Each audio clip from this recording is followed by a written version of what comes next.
Guerras, terremotos, símbolos misteriosos, juízo final. Estes são os elementos que marcam um dos livros mais desafiadores de todos os tempos, o Apocalipse. Estamos vivendo o fim do mundo? Podemos desvendar os mistérios desse livro? Começa agora Evidências, temporada especial Apocalipse. Que bom estar com você mais uma vez para estudarmos a Bíblia Sagrada aqui no programa Evidências, desta vez estudando o Apocalipse. Mas eu não quero entrar no assunto de hoje sem primeiro mostrar para você o Guia de Estudos Evidências, que pode chegar em sua casa em qualquer lugar do Brasil e é fácil adquirir gratuitamente. Você pode pedir através do QR Code.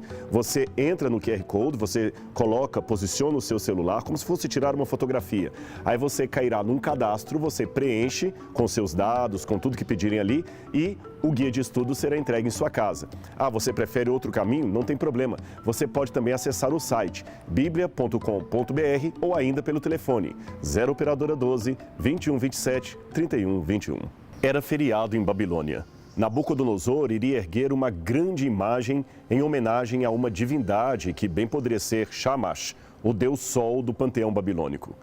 Em virtude disso, todos os políticos, magistrados e oficiais que trabalhavam no reino deveriam vir à capital para participar da solenidade pública conforme a determinação do rei.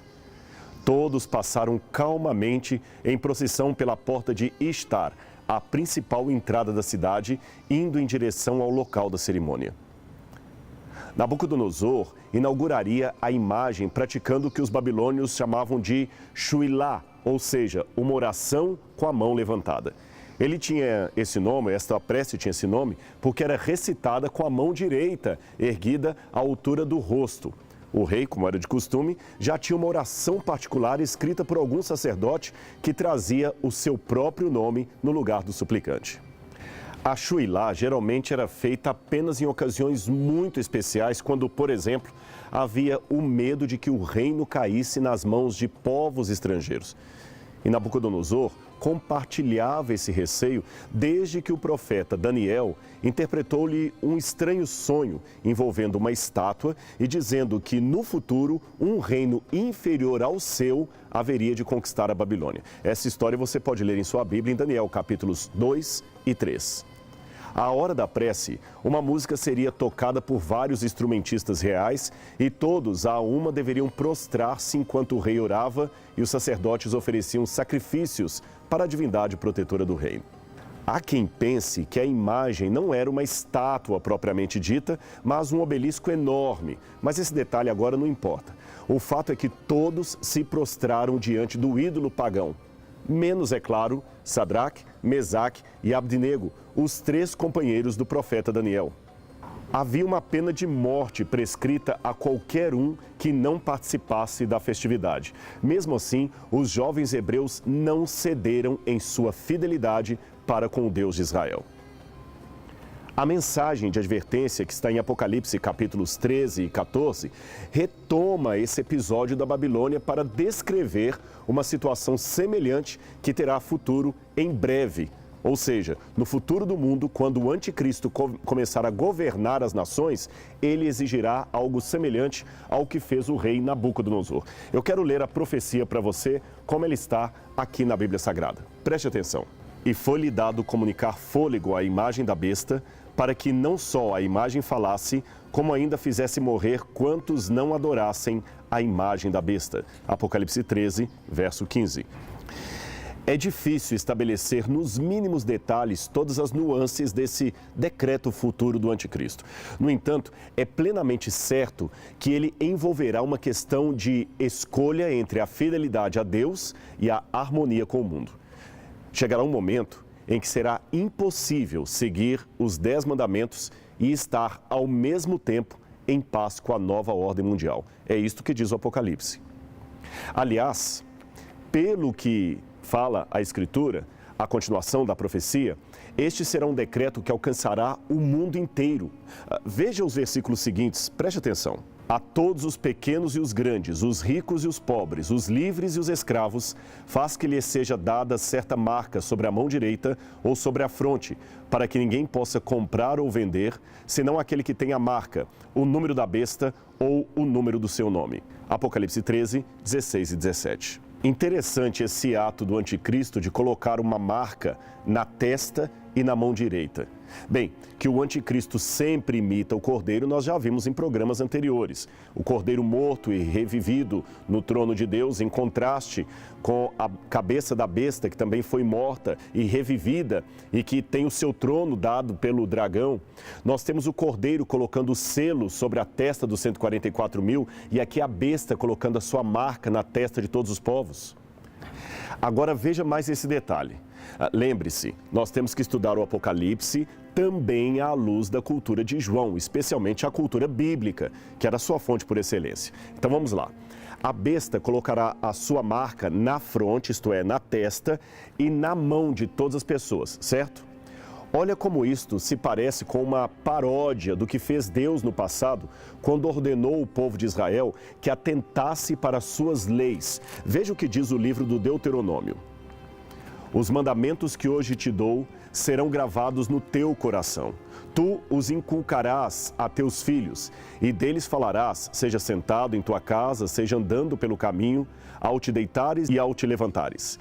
Atá-los-á à tua mão como sinal, e os levarás como uma faixa frontal diante dos teus olhos. Deuteronômio 6, 6 a 8.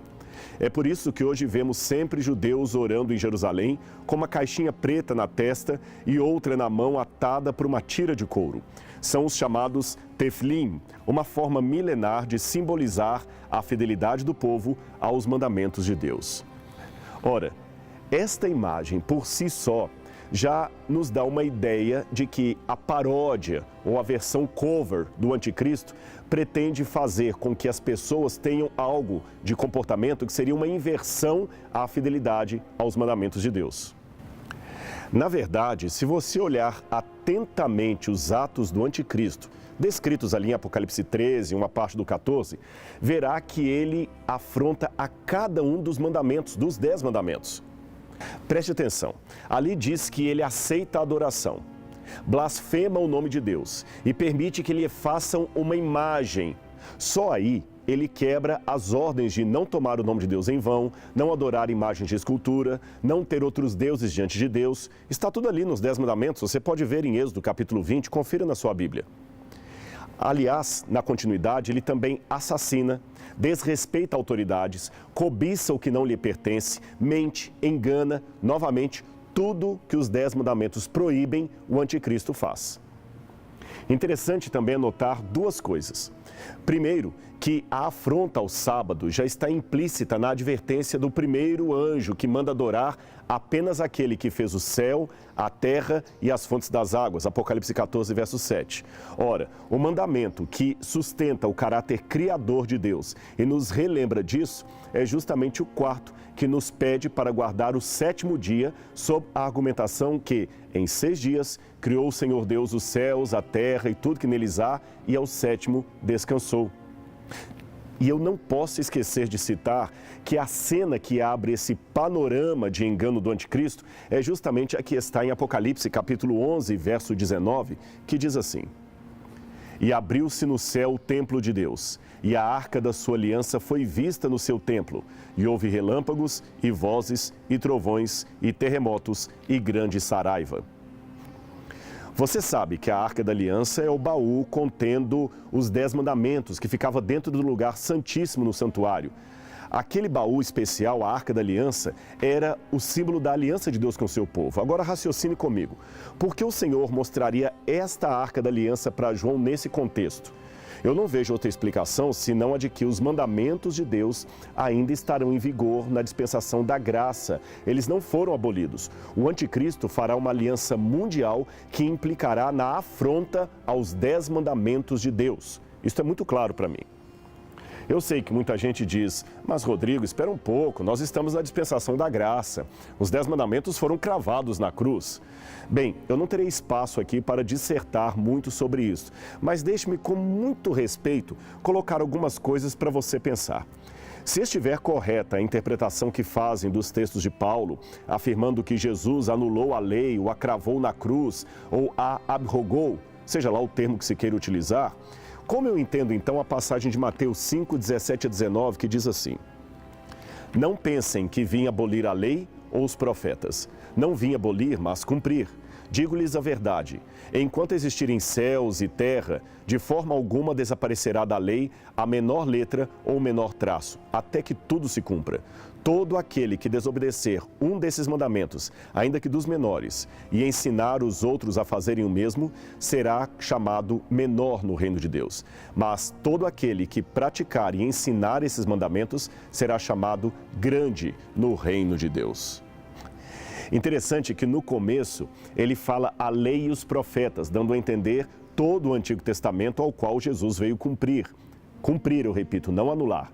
Mas depois ele fala apenas da lei, isto é, da lei moral, que continua em vigor enquanto existirem céus e terra. Você viu o que ele disse quanto a negligenciar e deixar de ensinar até o menor desses mandamentos. Deixe-me fazer uma pequena digressão, que aparentemente não tem nada a ver com Apocalipse 13, mas você vai ver que faz todo sentido. Eu também confesso que me assustei quando descobri pela primeira vez na história que os calendários que nós seguimos hoje não são os calendários bíblicos, que foram criados por Roma em sua fase pagã e também em sua fase cristianizada. E eu descobri que esta mudança de calendários poderia ser uma dificuldade no estudo da Bíblia Sagrada. De fato, se você observar bem, olhar as profecias bíblicas, você verá que as festas judaicas do Antigo Testamento, aquelas que apontavam simbolicamente para a vinda do Messias, eram muito atreladas ao calendário, aos meses do ano.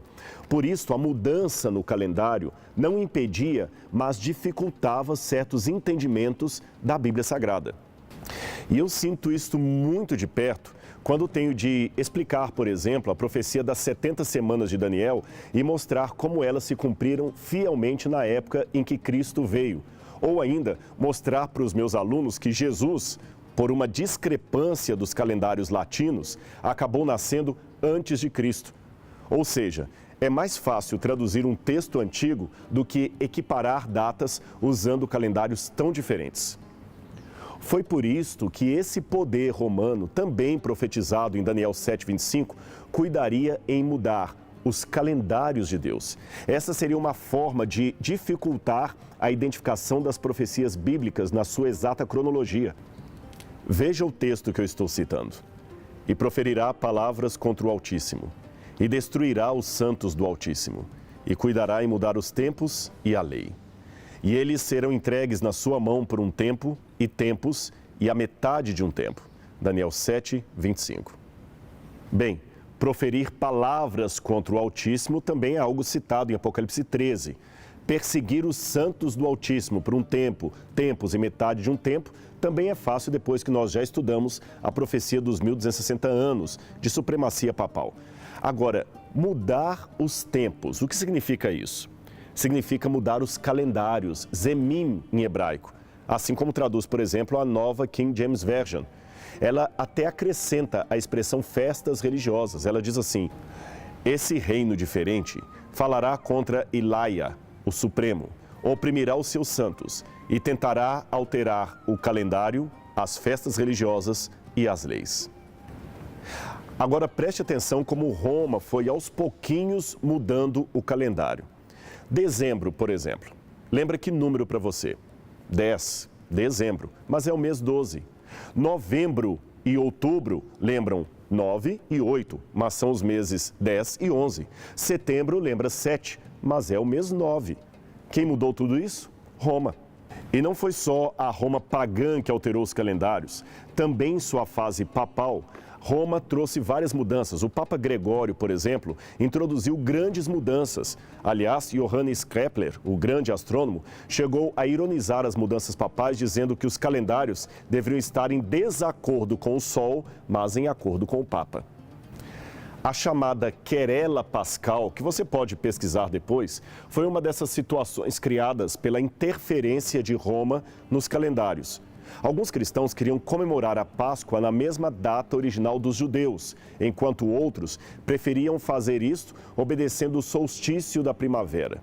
Tanto é que até as festas pagãs ficaram atreladas ao calendário religioso.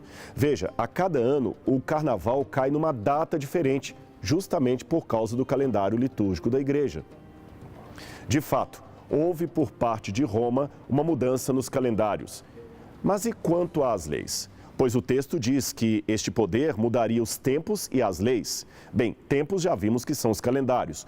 Quanto às leis, no hebraico o termo está no singular. E esta lei se refere aos 10 mandamentos. O termo original hebraico é dat, o mesmo que aparece em Daniel 6, verso 5, que diz: Então estes homens disseram: Nunca acharemos ocasião alguma contra este Daniel, a não ser a acharmos contra ele na lei, dat, do seu Deus. E de novo, qual não foi a minha surpresa, triste surpresa, ao perceber, irmãos, que o catecismo literalmente mudou a lei de Deus como a profecia disse que Roma faria. Sabe, eu respeito muito a fé de todos os meus irmãos, mas eu não acredito que religião cristã alguma tenha autoridade para mudar a Bíblia. Veja por você mesmo, tire as suas conclusões. Eu vou colocar no quadro aqui uma comparação. Ali eu tenho os 10 mandamentos como estão na Bíblia Sagrada, em qualquer Bíblia, em qualquer versão. E aqui os 10 mandamentos como estão no catecismo. Na Bíblia Sagrada diz: não terás outros deuses diante de mim. No catecismo diz: adorar a Deus e amá-lo sobre todas as coisas. Na Bíblia diz: não farás imagem de escultura. No catecismo esse mandamento foi suprimido. Na Bíblia diz: não tomarás o nome do Senhor teu Deus em vão. No catecismo diz: não tomar o seu santo nome em vão. Na Bíblia diz: lembra-te do dia de sábado para o santificar. No catecismo diz: guardar domingos e festas. Na Bíblia diz: honrar pai e mãe. No catecismo diz: honrar pai e mãe. Não matar, não adulterar, não pecar contra a castidade, não furtar. Tudo aqui está ok. Não levantar falso testemunho, E o 10º que diz: não cobiçarás a casa do teu próximo, nem qualquer coisa do teu próximo, no catecismo foi transformado em 2 mandamentos: não desejar a mulher do próximo e não cobiçar as coisas alheias. Mas veja, o mandamento da imagem de escultura sumiu, o mandamento do sábado foi trocado pelo mandamento do domingo. E em muitas versões do catecismo coloca-se assim: disse Deus a Moisés estas palavras, e em seguida anota algo que não está na Bíblia Sagrada. Talvez seja por isto que João vê logo em seguida, após o anúncio da marca da besta, um grupo de 144 mil fiéis com Cristo no Monte Sião. E logo depois, o anúncio de 3 mensagens angélicas importantes, 3 advertências de Deus que deveriam ser dadas a todo mundo. O primeiro anuncia ter chegado o tempo do juízo de Deus. O segundo anuncia a queda da Babilônia. E o terceiro adverte contra receber a marca da besta. E para completar, temos uma voz que declara: aqui está a perseverança dos santos, os que guardam os mandamentos de Deus e a fé em Jesus. Apocalipse 14, verso 12. Perceba que esse texto que eu acabei de citar repete a mesma anotação que temos logo que o dragão se viu atirado na terra. Ele começou a perseguir os que sobraram da descendência da mulher. Aí diz o seguinte: irou-se o dragão contra a mulher e foi pelejar com o restante da sua descendência, os que guardam os mandamentos de Deus e têm o testemunho de Jesus. Apocalipse 12, 17.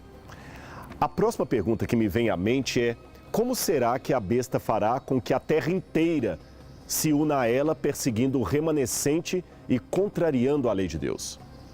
Aliás, é curioso que o mesmo catecismo que eu acabei de citar também adverte de uma apostasia no cristianismo e menciona a futura perseguição do anticristo aos fiéis de Deus. Antes da segunda vinda de Cristo, a igreja precisa passar por uma provação final que sacudirá a fé de muitos crentes. A perseguição que acompanha a sua peregrinação na terra revelará o mistério da iniquidade na forma de um engano religioso, que é o anticristo. um pseudo-messianismo pelo qual o homem se glorifica a si mesmo no lugar de Deus e de seu Messias que veio em carne. Agora, analisando fatores políticos, econômicos e sociais da atualidade, eu posso dizer que, embora eu não tenha uma data precisa para o cumprimento total da hegemonia do anticristo, eu já posso ver elementos que estão preparando o terreno para que, em breve, esta profecia seja cumprida. E aí estejamos realmente no último tempo da história desse mundo. Até mais ou menos meado do século XVIII, era totalmente estranha a ideia de um governo mundial conforme aquela prevista no Apocalipse.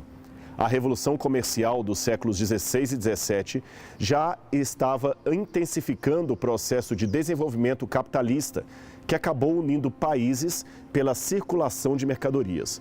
Mas isso estava longe de ser uma administração global, conforme previsto na profecia. Até que em 1760, iniciou-se na Inglaterra a Revolução Industrial, que aumentou em muito a dependência de um país em relação ao outro. Empréstimos entre nações e monopólio tecnológico por parte de países mais ricos acabaram criando espaço para uma possível união entre governos, uma união não antes ocorrida. No século XIX, alguns sociólogos chegaram a falar de um imperialismo mundial que colocaria todos sob o mesmo governo. Nesse tempo, porém, tal ideia não passava de sociologia utopista, ou seja, um delírio dos pensadores, algo que nunca se realizaria. Hoje, no entanto, as coisas mudaram. Desde a segunda metade do século XX, a transnacionalização das empresas parece ganhar cada vez mais força. Nos anos 1950 e 60, veio a expansão das empresas multinacionais. Nos anos 1970 e 80, a vanguarda dos bancos e instituições financeiras. E inaugurando o século XXI, temos a força da internet, que já atinge bilhões de usuários em todo o mundo. Olhe em redor, constate por si mesmo. O nosso mundinho tornou-se de fato uma aldeia global, uma aldeia que cabe na palma de sua mão. As distâncias estão encurtadas pela tecnologia e as fronteiras tornaram-se um sistema que tem os dias contados. Em outras palavras, meu amigo, nós estamos vivendo a era da globalização, ou, segundo alguns, da glocalização. Este é um neologismo resultante da fusão dos termos global e local para referir-se à presença da dimensão local na produção de uma cultura mundial. Ou seja, todos seremos um, mas continuaremos com nossas individualidades culturais. Porém, sempre posicionados diante de apenas dois caminhos: o sistema ou a marginalidade do sistema. Pois a ideia é criar um governo único. Utopia? Não para alguns. Hoje temos certas demandas que não oferecem opção, senão a criação de uma governabilidade mundial para a própria subsistência da sociedade. A guerra hoje não é tanto por território, mas por tecnologia e recursos naturais. E se ninguém legislar isto de forma mundial, nós poderemos estar assistindo o ocaso da humanidade. E note, isso que eu estou falando aqui não é algo que eu deseje ou que eu concorde. Eu estou apenas ecoando o que dizem bons pensadores da atualidade. O meu papel aqui é apenas ler ou reler tudo isto à luz da profecia. E mesmo que eu não possa apontar diretamente isto ou aquilo como o cumprimento exato de Apocalipse 13, eu posso pelo menos refletir que o que está predito ali na Bíblia é passível de um cumprimento em curto espaço de tempo. Veja isto, a internet é uma gigante que ficará ainda maior quando o 5G for disponibilizado em todo o planeta. É inimaginável o que está por vir, mas o que este gigante tem de poderoso tem de perigoso. Quem, em termos mundiais, controla a internet? Que leis mundiais nos protegem de hackers, terrorismo cibernético, fraudes? As bolsas de valores são outro exemplo. Elas são uma ameaça à economia mundial, apesar da economia se valer delas. Sabe por quê? Elas são muito especulativas. Se cair a bolsa de valores de Hong Kong, por causa da declaração de um ministro da China, você poderá perder o seu emprego em São Paulo, mesmo sem nunca ter saído do Brasil. Já pensou o que é isso? Quem controla a bolsa de valores em termos mundiais? Ninguém. Ecologia. Há um grande e interminável debate sobre a soberania nacional de um lado e as necessidades do planeta de outro. A água que sai das montanhas de Golã são de Israel ou da Síria? A Amazônia é do Brasil ou do mundo? Percebeu o debate? É por isso que o Papa tem demonstrado tanta preocupação com agendas ecológicas. Novamente, estamos precisando de um legislador, de um governo mundial que dite as regras. De igual modo, também posso acentuar aqui o terrorismo, o tráfico de drogas, o tráfico de armas, lavagem de dinheiro, que também ganham força pela falta de um governo mundial, pois o sujeito pode traficar aqui, sonegar impostos aqui e deixar a sua fortuna num paraíso fiscal, prejudicando o país onde ele mora. Bem, todos esses elementos que eu mencionei, internet, tráfico de drogas, armas, ecologia, etc., são como crianças hiperativas numa casa cheia de instrumentos cortantes, sem a presença de um adulto que as discipline. Elas colocam a si mesmas em perigo. Novamente, precisamos de um governo que discipline o mundo e as crianças que estão soltas por aí. Zygmunt Bauman é um autor que dispensa apresentações, maior intelectual falecido há poucos anos e principal teórico da pós-modernidade. Os seus livros são aclamados em todo o mundo.